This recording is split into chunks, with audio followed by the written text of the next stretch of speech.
ilang kumpirmado na contestants ng 2024 Miss Supranational mula sa kontinente ng Asya na kung saan mga palaban at pwedeng masungkit ang corona.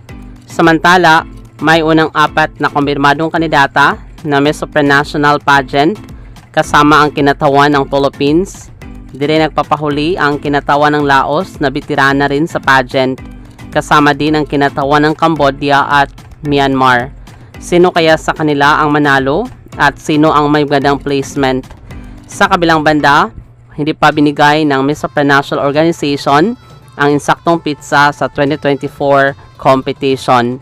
Maraming salamat sa panonood. Para maging updated ka, huwag kalimutang mag-subscribe.